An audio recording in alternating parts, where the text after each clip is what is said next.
నమస్తే welcome to VS9 news బులెటిన్లో ముందుగా హెడ్లైన్స్ కొనసాగుతున్న పవన్ కళ్యాణ్ దక్షిణ భారత ఆలయాల పర్యటన తమిళనాడులోని పళని అరుల్మిగ దండాయుధపాణి క్షేత్రాన్ని దర్శించుకున్న పవన్ కళ్యాణ్ విజయవంతమైన మోదీ అమెరికా పర్యటన అమెరికా నుండి భారత్కు తిరుగు ప్రయాణమైన నరేంద్ర మోదీ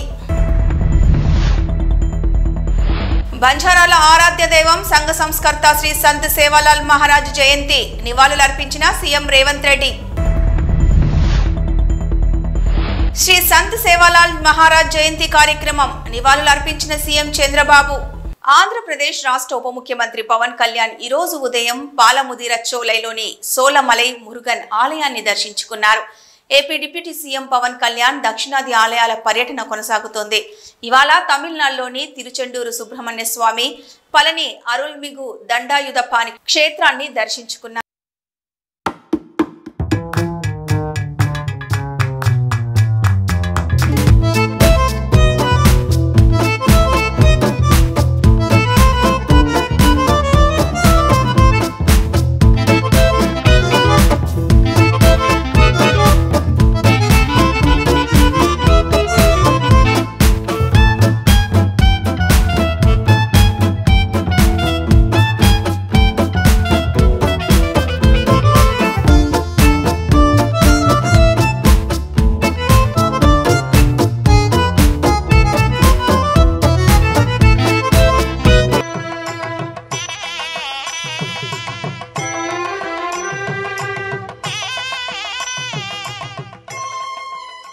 అమెరికా నుండి నరేంద్ర మోదీ భారత్ కు తిరుగు పయనమయ్యారు. 2 రోజుల అమెరికా పర్యటన విజయవంతంగా పూర్తి చేసుకున్న ప్రధానమంత్రి నరేంద్ర మోదీ భారత్ కు తిరుగు పయనమయ్యారు. భారత వాయుసేన ప్రత్యేక విమానంలో బయలుదేరిన ప్రధానికి ఆ దేశ ఉన్నతాధికారుల బృందం ఘనంగా వీడ్కోలు పలికింది.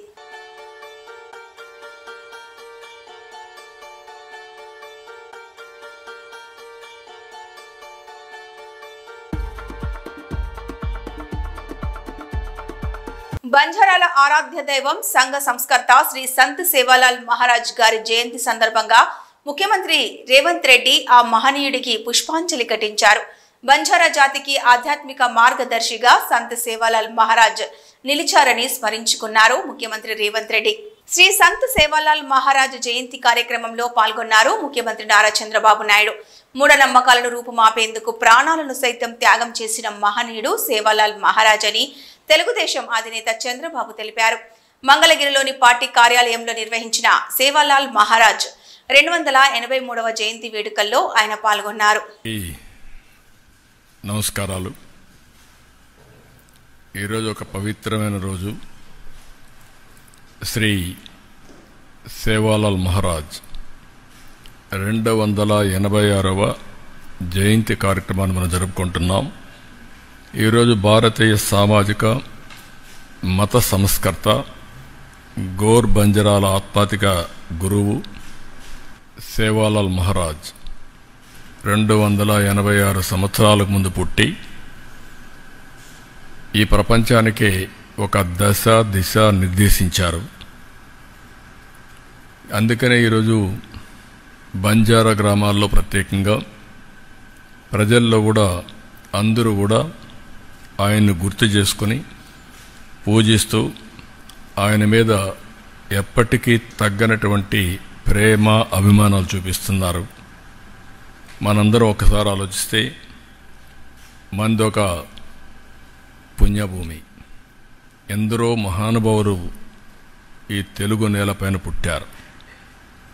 అలాంటి మహానుభావులు పుట్టిన ఈ నెలలో మీరు ఒకసారి చూస్తే ఒక వెనుకబడిన జిల్లా అనంతపురం జిల్లా గుత్తి మండలంలోని రామ్జీ నాయక్ తాండాలో రామావత్ గోత్రంలో భీమా నాయక్ ధర్మణిమాత దంపతులకి సేవాలాల్ గారు జన్మించడం, అది కూడా 1739వ సంవత్సరం ఫిబ్రవరి 10వ తారీఖున జన్మించారు.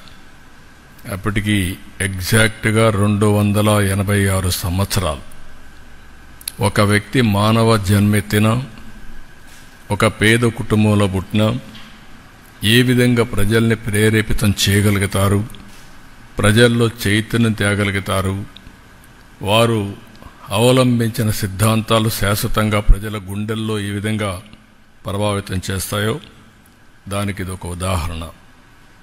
అలాంటి మహనీయుడి యొక్క స్ఫూర్తిని భావి తరాలకు అందించాలనే ఉద్దేశంతోనే దీన్ని ఒక స్టేట్ ఫంక్షన్గా చేస్తున్నాం.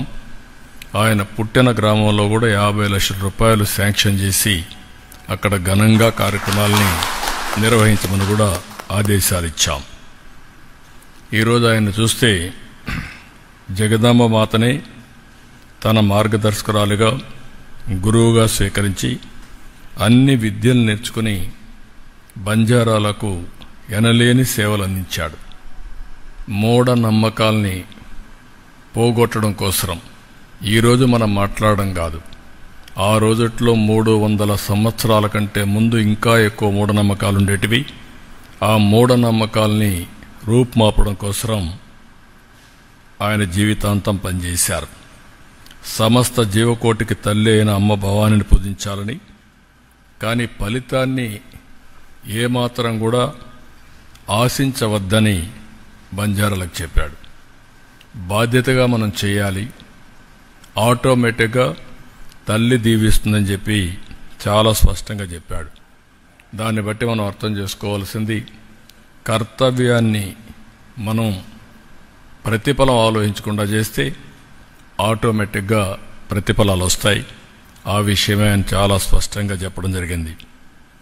రెండోది, మీరు చూస్తే ఆయన సిద్ధాంతాల్లో హింస అనేది మహాపాపమని, అహింసా సిద్ధాంతానికి కట్టుబడి ఉండాలని పునాది వేశాడు. మహాత్మా గాంధీజీ తర్వాత మీరు ఒకసారి ఆలోచిస్తే అహింసా విధానంతోనే మనకు స్వాతంత్రం తీసుకొచ్చారు. అంటే ఆయన కంటే ముందే సేవాలాల్ మహారాజ్జీ ఉద్బోధించారు. దాన్ని గాంధీజీ వీళ్ళంతా ఆచరించి దేశానికి విముక్తి కలిగించారు. ఇంకొక పక్కన చూస్తే ఆ రోజుట్లోనే బ్రిటిష్ అధికారులు, అన్యమత పాలకులు బంజారాలను కూడా ఇబ్బందులు పెడుతూ మతాల్ని మార్చమని కూడా ఒత్తిడి తీసుకొచ్చే పరిస్థితి ఉంటే ఆయన చాలా దృఢంగా సంకల్పం చేసి ముందుకు పోయేవారు. అందుకే శ్రీ సేవాలాల్ ప్రజల కోసం చేసిన అనేక ఉద్యమాలు చేశారు. ఒకటి రెండు కాదు, అనేక ఉద్యమాలు చేశారు. వీటిలో పేరీ ఫర్ ఒకటి. పేరీ అంటే మత మార్పిడులు పూర్తిగా అరికట్టడం, ధర్మ ప్రచారం, ఆర్థిక సంస్కరణలు, క్షేత్ర ధర్మాన్ని రక్షించడం. ఇలాంటివన్నీ ఈరోజు మనం మాట్లాడుకునే ఆర్థిక సంస్కరణలకు ఆ రోజే ఆయన సిద్ధాంతకర్త అయ్యాడంటే దీన్ని బట్టి అర్థం చేసుకోవాలి, ఒక విజనరీ కూడా. కేరళలోని త్రిశూర్లో ఏనుగులు బీభత్సం సృష్టించాయి. ఆకతాయిలు చేసిన పని వాళ్ళని 3 నిండు ప్రాణాలు గాలిలో కలిసిపోయాయి. ఏనుగులకు సమీపంలో ఆకతాయిలు టపాసులు పేల్చడంతో టపాసుల శబ్దాలు భరించలేక 2 ఏనుగులు పరుగులు తీయడంతో తొక్కిసలాట జరిగి 3 మృతి చెందారు.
ఒంగోలు అన్నా క్యాంటీన్ ను ఆకస్మికంగా తనిఖీ చేశారు మున్సిపల్ శాఖ commissioner and director Sampath Kumar IAS.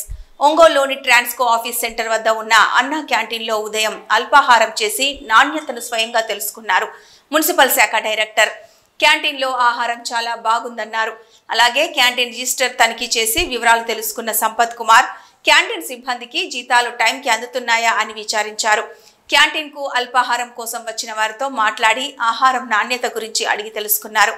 అన్నా క్యాంటీన్లో నాణ్యమైన ఆహారం అందుతుండడంపై సంతృప్తి వ్యక్తం చేశారు సంపత్ కుమార్ ఐఏఎస్.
శ్రీకాళహస్తి ఆలయంలో తిరుచి వాహన సేవ కనుల పండుగగా నిర్వహించారు. శ్రీ జ్ఞాన ప్రసూనాంబ అమ్మవారు తిరుచి వాహనంపై భక్తులకు దర్శనమిచ్చారు.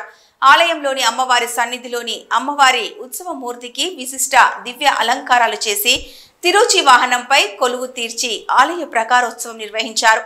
మంగళ వాయిద్యాలు, భక్తుల శివనామస్మరణలతో ఆలయం మారుమ్రోగింది.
చిలీలోని పటగోనియా తీరానికి సమీపంలో ఆశ్చర్యకరమైన ఘటన చోటు చేసుకుంది. చిన్న పడవలో సముద్రంలోకి వెళ్లిన యువకుడిపై తిమింగిలం అకస్మాత్తుగా దాడి చేసింది. 20 ఏళ్ల ఆడ్రియన్ సిమాన్ ఖాన్ తన తండ్రి డెల్తో కలిసి వేర్వేరు పడవల్లో ప్రయాణిస్తుండగా హంప్ బ్యాక్ తిమింగిలం అకస్మాత్తుగా అతని పడవను నోట కరిచి వదిలింది. ఈ ఘటనకు సంబంధించిన వీడియో ప్రస్తుతం వైరల్ అవుతోంది. కొంత దూరంలో ఉన్న ఆడ్రియాన్ తండ్రి డెల్ ఈ దృశ్యాలను కెమెరాలో బంధించారు.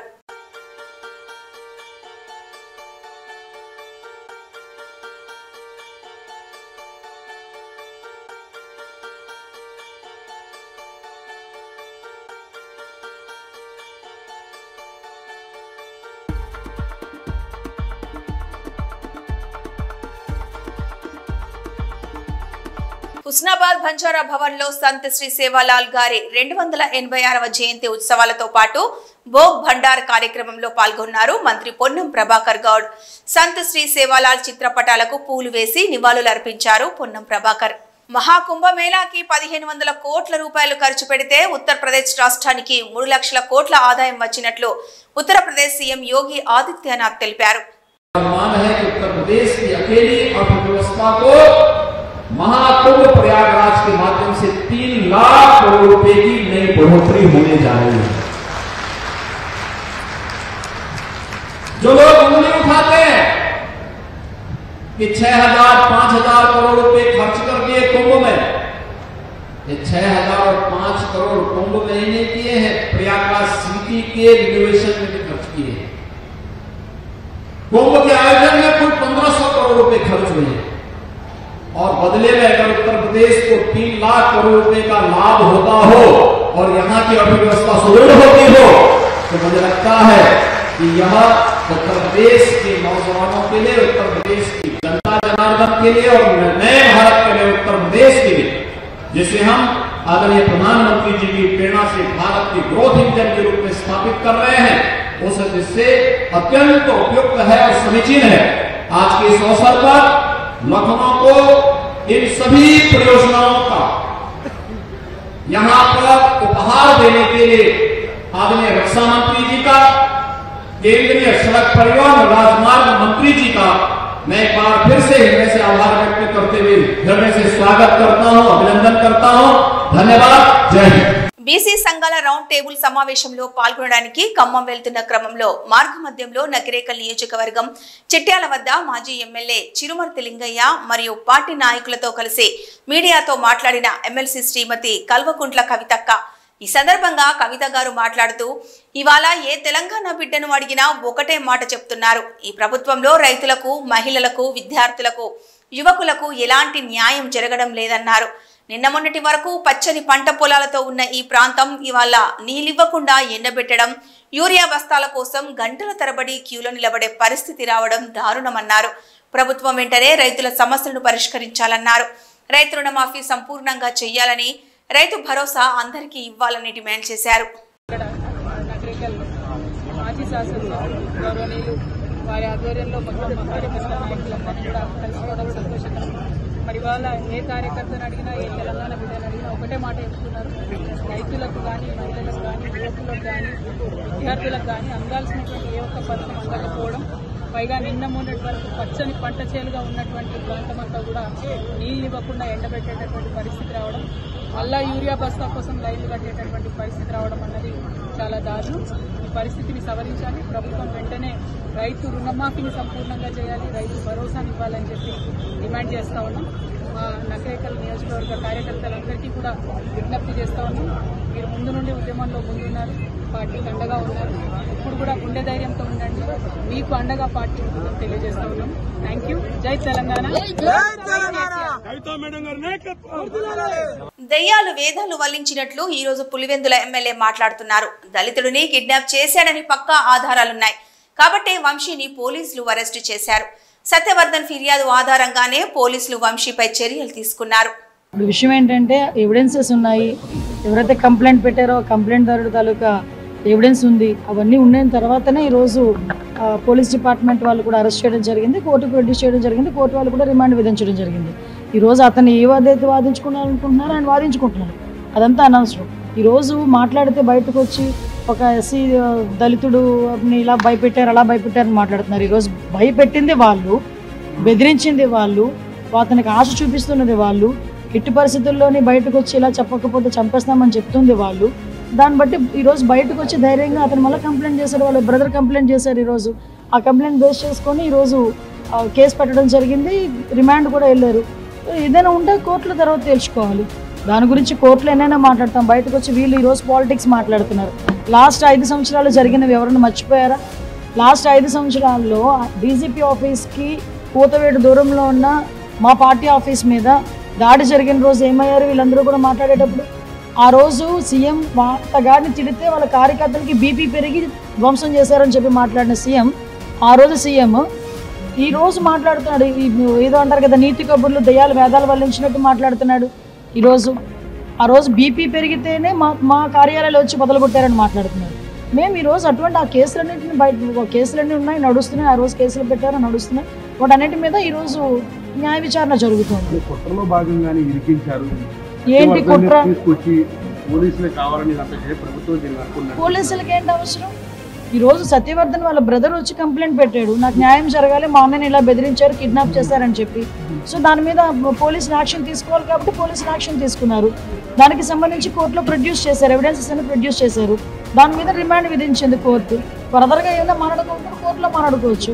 కానీ నేనేమంటానంటే ఇవన్నీ జరుగుతున్న నేపథ్యంలో బయటకు వచ్చి మాజీ సీఎం పులివెందుల ఎమ్మెల్యే బయటకు వచ్చి ఆయన బాధపడిపోతూ మాట్లాడుతూ ఉంటే 5 సంవత్సరాలు ఆ బాధ ఏమైపోయింది?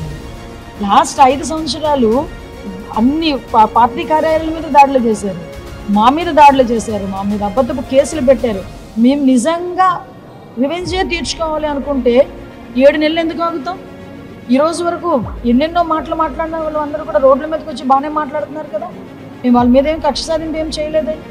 అతను సత్యవర్ధన్ తమ్ముడు కేసు పెట్టాడు, ఆ కేసును బేస్ చేసుకొని ఈరోజు వంశీ గారిని అరెస్ట్ చేయాల్సి వచ్చింది. బులెటిన్ ముగించే ముందు హెడ్లైన్స్ మరొకసారి. కొనసాగుతున్న పవన్ కళ్యాణ్ దక్షిణ భారత ఆలయాల పర్యటన. తమిళనాడులోని పళని ఆరుల్మిగా దండాయుధపాణి క్షేత్రాన్ని దర్శించుకున్న పవన్ కళ్యాణ్. విజయవంతమైన మోదీ అమెరికా పర్యటన. అమెరికా నుండి భారత్కు తిరుగు ప్రయాణమైన నరేంద్ర మోదీ. బంజారాల ఆరాధ్య దైవం సంఘ సంస్కర్త శ్రీ సంత్ సేవాలాల్ మహారాజ్ జయంతి. నివాళులర్పించిన సీఎం రేవంత్ రెడ్డి. శ్రీ సంత్ సేవాలాల్ మహారాజ్ జయంతి కార్యక్రమం. నివాళులర్పించిన సీఎం చంద్రబాబు. ఇవి బులెటిన్ అప్డేట్స్.